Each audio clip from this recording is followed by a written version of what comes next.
So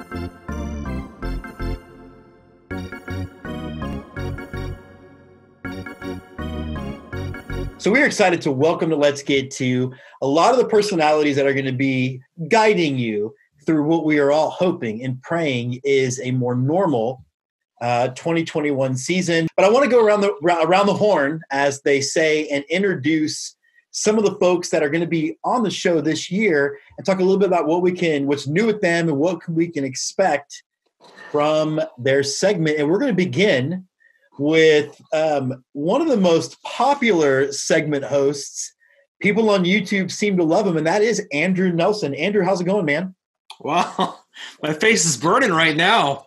I'm doing well. Thanks, Jim. So I'm Andrew Nelson. I'm the host of the Raiders of the Lost Diamond segment when Jim isn't hosting. And I'm hoping to bring you more esoteric minor league baseball history stories. We're going to be learning about teams from all over the country with goofy names and interesting cameo appearances by famous baseball players and all kinds of fun facts like that.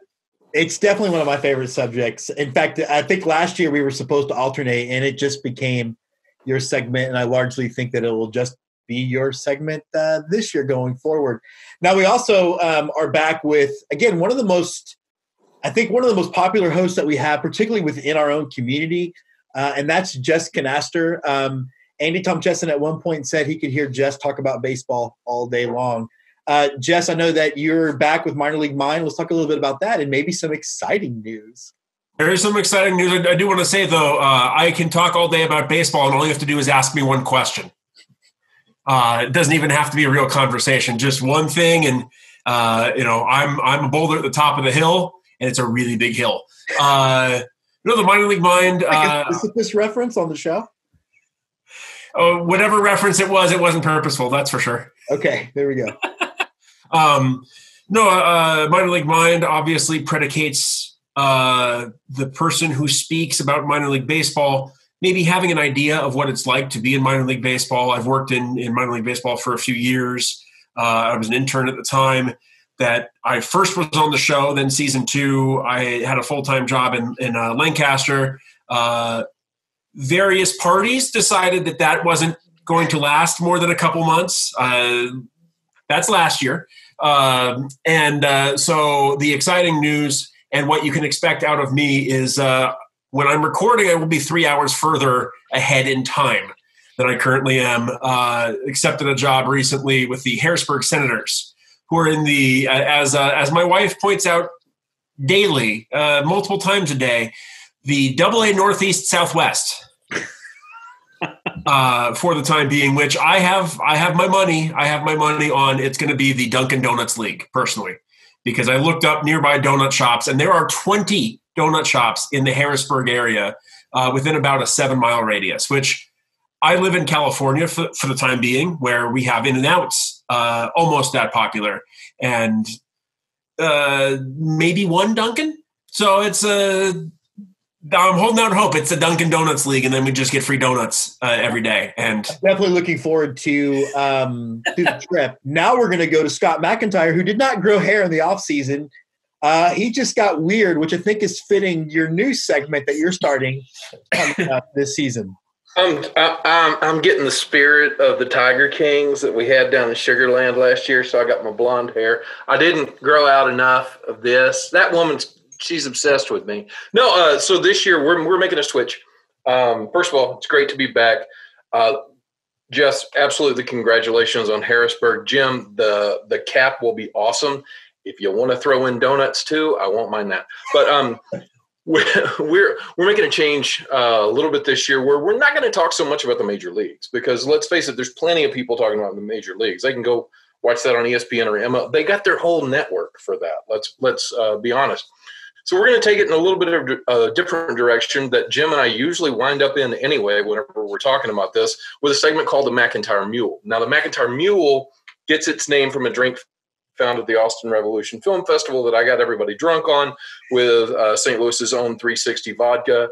Mix that in with your mule. We'll love it. Did we lose Scott? It's good stuff. We're drinking it out of. We're going to dive in. Sorry, we lost What, you Jim? again, so pick up with we're going to dive in. My internet. Okay. After I scream at kids in a moment for 1, 2. So we're going to dive in.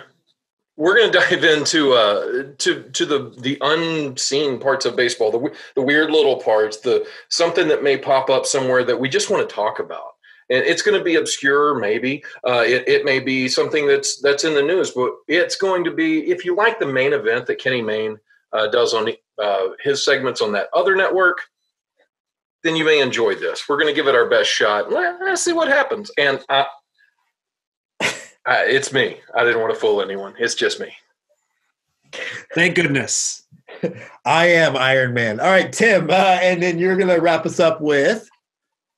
I'm going to be helping out with Go-Go Astros this year. Going to take a little more of a mainstay position on the show than I usually do.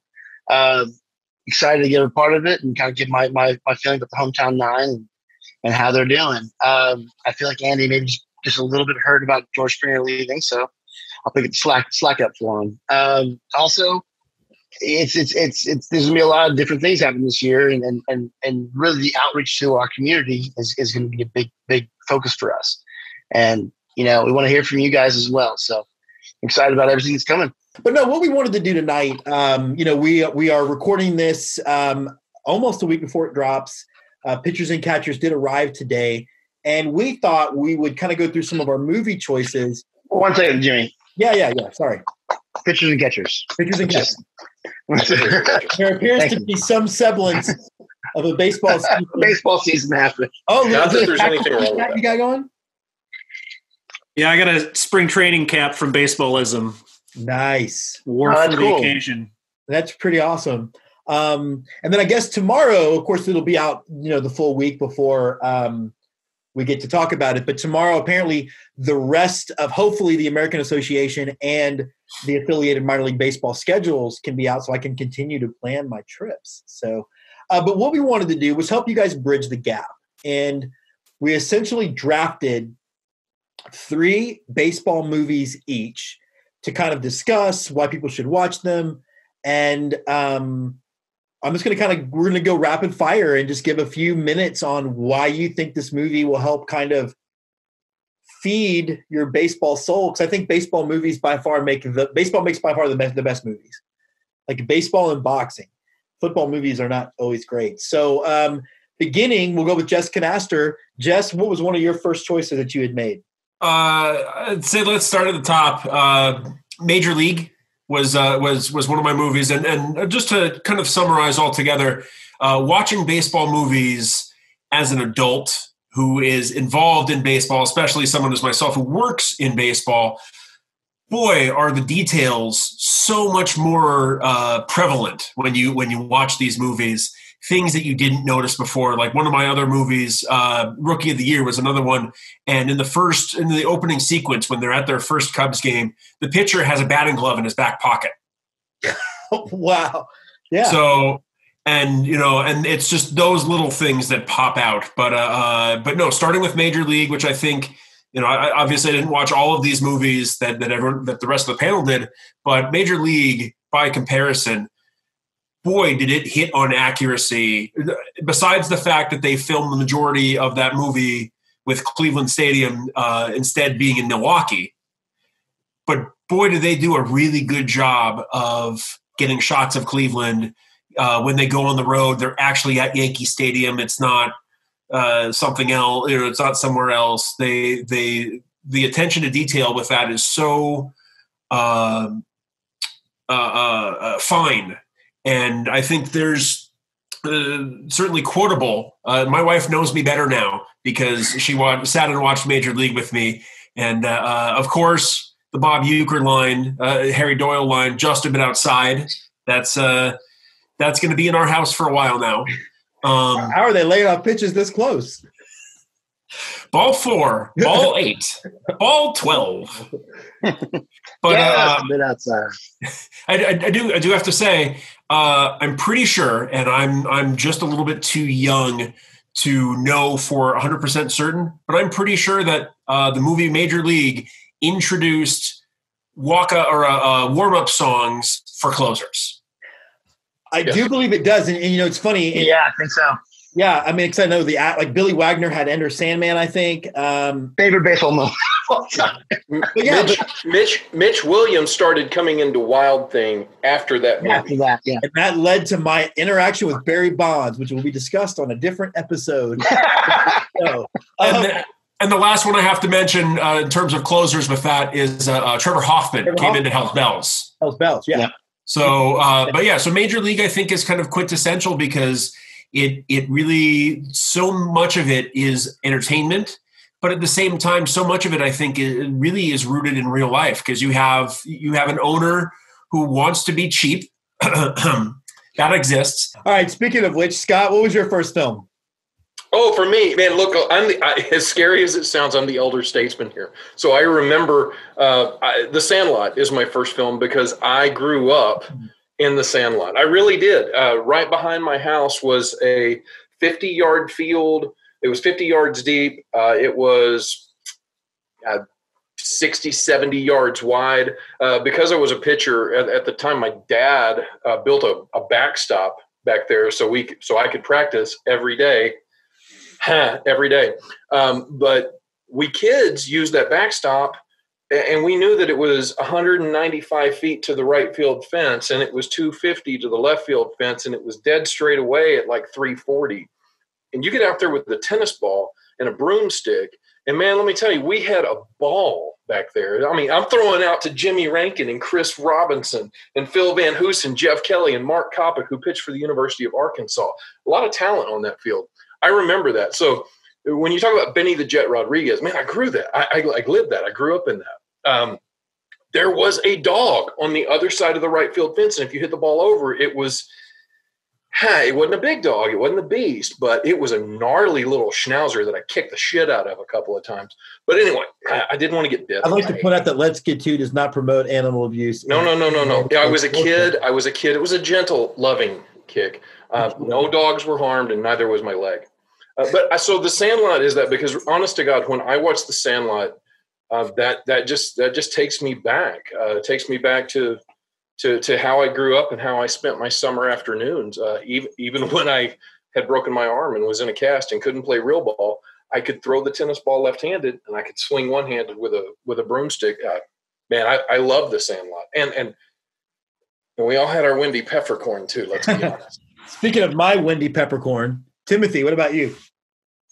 So my first pick was For the Love of the Game. Okay. Clear the mechanism, everybody.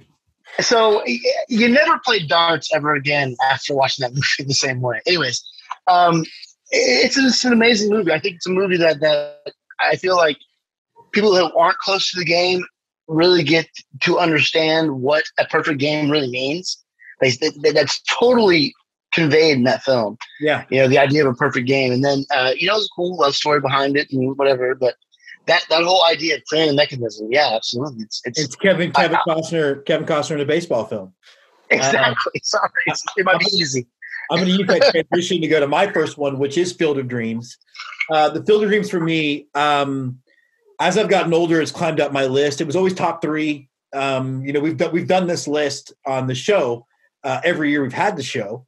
Sometimes it was just me and Scott and Andy doing it. But for me, as I get older, that movie gets more relatable. I find myself relating much more to Moonlight Graham these days, where I think about promise that wasn't executed because of what life has done. We've had the guy from Field of Dreams on the show this episode. So, and then Jess and I, we get the opportunity to spend the night in the Kinsella house this June for the show, and I am super excited to go to Scott, for the record, not me, Jess. No, my wife, Jess. Yes. Andrew, what about your number one? So my first movie I picked was The Natural, and I was excited to see it because I'm ashamed to admit I'd never watched it before, and I figured I needed to fix that because it's such a baseball classic. And I'd say this is a movie that's great for anybody who's looking to find the kind of magical feeling towards baseball. I didn't realize that it was a kind of magical realism sort of movie and that there was this kind of supernatural element to it. But it's a really good movie. I mean, the cast is great. Robert Redford is great in it. Wilford Brimley as his manager is just a treat. And it really captures the look and feel of 1930s baseball. While there is kind of the feel good comeback redemption arc in that movie. The players are kind of rough towards each other. The coach is just a slightly less rough towards the players. Yeah. It captures the old aesthetic really well. And they're all wearing 8-panel soft caps. The uniforms look spot on. It's just really a treat. And if you want to feel a sense of wonder and a sense of mysticism about baseball, it's a great place to go. And I love the fact that our history guy watched that one. Jess, what was your number 2? Let's go to Rookie of the Year and kind of wrap that one up real quick. Yeah, Rookie of the Year. And I think some of the same sort of romanticism of both Scott and Andrew talked about with their movies exist within Rookie of the Year, because for me, that was a movie of my childhood. And I think, one of the things because I was, it was 1993 or 94 that it carried, 94 because of the 25th anniversary, where Thomas Ian Nichols threw out the first pitch at about 10 different minor league ballparks. So 25 years was 19. So 1994. Of course, as an 8-year-old when that movie came out, one of the things I remembered most is the first time ever on screen I had heard the words "funky butt lovin'." Funky butt lovin'. Did he say "funky butt lovin'"? I remember "Holy Shnikes" was quite the catchphrase when I was in elementary school. Yes, so and then one of the details. This is maybe too filmy for the baseball show. But film degree, it's kind of stuck in my brain. I didn't realize this was a Daniel Stern directed film. Oh yeah. Really, really says a lot about, the similarities between it and Home Alone, which Daniel Stern was a part of as an actor. And sort of the idea of a kid being the main character. And Sandlot was the same thing where kids were the main characters, but it was more ensemble. This was really the story about one kid. And, we talk about the romanticism that exists in baseball, that baseball is one of those things that traditionally, and, obviously not always, but traditionally we always talk about it being sort of something that is like a hand-me-down.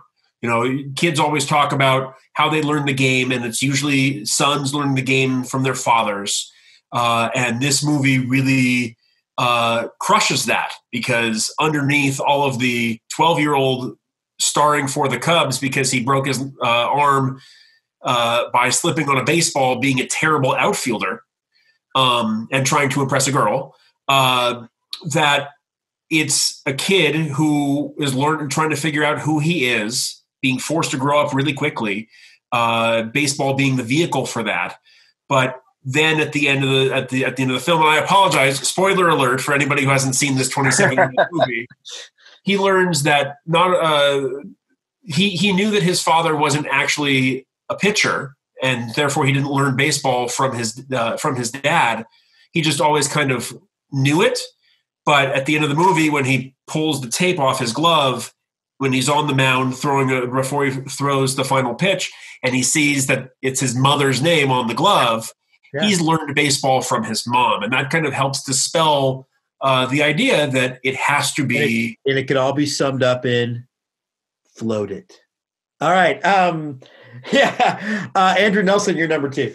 All right. So I went classic 1930s story with my first movie. My second movie was Moneyball. And Moneyball is all about how we got to where baseball is today. And it is about analytics and the way that front offices have changed the way that they look at players and putting together teams and things like that. But it's not just dry statistics and things like that. I mean, Billy Bean's Brad Pitt's line, how can you not be romantic about baseball? It's one of my all-time favorite baseball movie lines. I mean, if you love baseball, how does that line not just hit you? Well, I tell you what, Andrew, that scene, sorry to cut you off, but that scene that life is wrapped around when you in the fat guy from the Visalia Oaks, right? And everybody congratulating him as he hits the homer. That to me is what I love about baseball, period. And it is best encapsulated in any movie at all by that moment. Yeah. And there's so many great lines, like when Billy Bean's trying to recruit Scott Hatterberg. And and he's like, "Oh, it's so easy to play first base." And then it's Ron Washington. Right? Yeah, it's like, no, it's incredibly hard to play first base. Yeah. No, it's great, and I actually teach that film in film class because they take a movie without all that much baseball in it, really, and make it one of the most compelling baseball movies. And they've done a lot to soften Billy Bean. Like Billy Bean is kind of a prick and has always been kind of a prick. But, when Brad Pitt plays you, you can be that lovable prick, and it's different. Scott, what about your number 2? My number 2 is Sugar. And Sugar found its way into my heart within the last couple of years. I absolutely love it. Sugar focuses on, a guy trying to get off an island. And there's 2 ways off the island or the Dominican Republic. You either can throw a curveball or hit one. That's pretty much it. And you have a good glove. But anyway, it takes the story of a guy who's in one of the youth camps of one of the minor league teams. And he gets called up and he goes to Iowa. And so it's a fish out of water movie, which I lived 5 years in Poland. I played baseball where it was freezing. I understand feeling like Austin, Texas? Or, no, Poland. Sorry. Yeah. Yeah. It's the same thing right now. It's actually warmer over there probably. That's snow outside, by the way, Jim. I know you're not used to it, Tim. That white stuff, it's snow. It's not a dandruff thing. Somebody left there. But speaking of that, yeah. So he comes off of the island and he goes to Iowa and he's the hot shot pitcher. It looks like he's going to move up, and it's an injury. It's one injury away, and suddenly he's torn between home and torn between his dream and somebody else comes along and they're the next hot guy. And it's not a feel good movie. It's really not. It's what life is truly like for a ton of people, and deals with so many social issues at the same time. You turned me on the movie. It's a great movie. You're right. It's not feel good, but it's probably a pretty realistic trail of what, particularly people from Latin America who come here, and if it doesn't work, they have nothing. So highly recommend. Exactly, man. Sugar. Fantastic. Your number 2. Recommend 4 stars. Numero 2. Oh, sorry. So I could have gone with something kind of highbrow, and I could have gone with Phenom or whatever, but I went with Little Big League because, damn it, how do you not want to manage a baseball club? You know what I mean? Like, and just inherit this thing. Andrew Nelson, man. Yeah, it's fun. It's a great movie. It's a lot of fun to watch. I don't know. I was going to do Angels of the Outfield, but I can't because they're division rivals now, so I just can't do that. So, but Little Big League, it's just a fun movie to watch. It is the hour and 30 minutes that it is to watch. Is that important? It's just fun. Well, I'm gonna use that film as a transition to my number 2 because mine also features Ken Griffey Jr., which is weird. I'm gonna go with and Summer Catch is one of those movies that I don't understand how it has an 8% on Rotten Tomatoes, because like you have to hate something for it to be an 8%. I know it's not great, but it is a look at collegiate summer league, which I'll be honest, thanks to Andrew Nelson, I have grown in so much more love and appreciation for that. Honestly, Andrew, it might be my favorite form of baseball at this point. Like the Northwoods League might be my favorite thing in the Appy League. Oh my God. But I love this movie. It's very much a 90s comedy. Jessica Biel, who is unlawful how amazing she is in that film. But Freddie Prinze Jr., I mean, it's everybody in the movie that really works, but it's fun. Yeah, it's a sex romp, and I know the people from the Cape Cod League didn't love that part of it, but you telling me that college kids don't go to the Cape Cod League and do their best to work their way through the female population trying to get off those islands? Squeaky clean baseball movies are no fun. No fun. Yeah. But I do think you got to wrap it in something. And I think the baseball, for the most part, is photographed really, really well.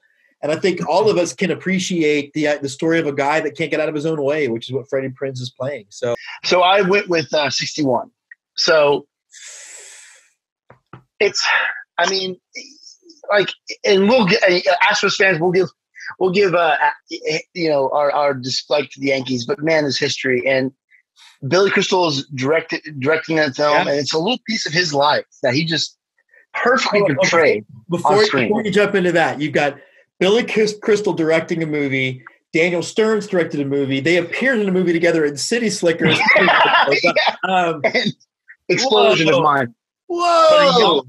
But an early Tom Jane plays Mickey Mantle. You have Roger Maris. I can't think of the actor right now, but I mean Barry Pepper, who is the underdog, the awesome guy and everything. But it's a great film, and it, like, man, it's just pure baseball, and watching it in the context that he put it into, where you're watching the Maris family accept the fact that there's going to be a break in the record, and that whole context. It's an awesome movie, and it's well done, well directed, and it's HBO little masterpiece. It also kind of shows off, because I think one thing that people give modern day athletes is they say, well, players back then didn't play under the same pressure they play now because there's social media. And I'm like, it was different. And if you look at the scene in that film that gets me every time is the Mantle scene when the injections weren't healing and his skin basically eating itself. Like, and it's funny because I don't have the same hate for the Yankees most Astros fans do.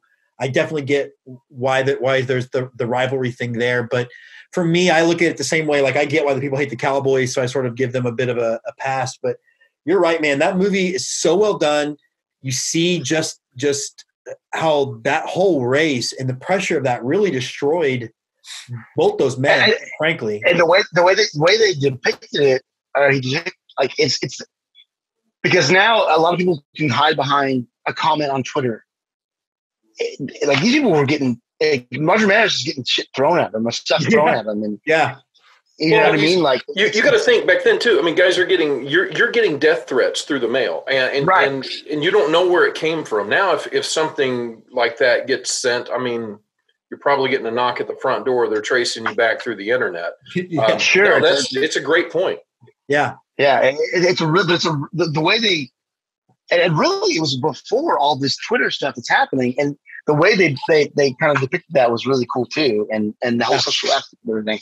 And I think the other thing too, I think we can all agree with, I think if we were all assigned to make a film, about the Twins for you, Andrew, or the Cardinals, Scott, or the Giants for Jess, or Astros for Tim and I, it would be impossible to not let love for that organization leak into the film. And I think Billy Crystal does that in the best possible way. One of the things that I'm going to actually talk about is Fever Pitch, which is a movie Jessica and I love, starring one of the actors I hate the most on the planet. I think Jimmy Fallon's objectively awful. I think that, he's really good at breaking character. He's really good. So before a film, I come from an acting background. And the one thing, the golden rule in acting and comedy is you don't laugh. You are not allowed to laugh because you're not supposed to break the audience's moment. And when it happens, when Chris Farley does the striptease and you see Kevin Nealon laugh, it's because he never, ever laughed. But Chris Farley's so funny. Jimmy Fallon laughed all the time. There was even a Family Guy bit about it. But he does this movie, Fever Pitch. And the funny part is that he's a Yankee fan playing the world's biggest Red Sox fan. I love that it is a rom-com wrapped in fandom. I mean, look around me. And I love the fact that he never has to apologize for the fandom. I've also grew up a comic book fan, and there was always a period of time where I kind of hid that from people. And he never apologizes for it. And in fact, the crux of the film is when Drew Barrymore realizes it's wrong to take that away. The thing, though, that I think, Andrew talked about his line about romance in baseball. The line that gets me from that movie is, you love the Sox, but have the Sox ever loved you back? And it's such a complicated question because I know that all of us, there's some moments, live and die with these groups of men on a field or on the ice that we don't have any impact on what happens, and it affects us so much. It's why we're up doing a baseball show. So I'm sure you emailed me that at one point in our lives. Oh, we love the Have the show. Astros ever loved you back? Never loved you back, and the answer is once. Yeah. But that once is all. It's like being in a dysfunctional relationship where she shows you love one time, and you think, but tomorrow will be better if I just hang out.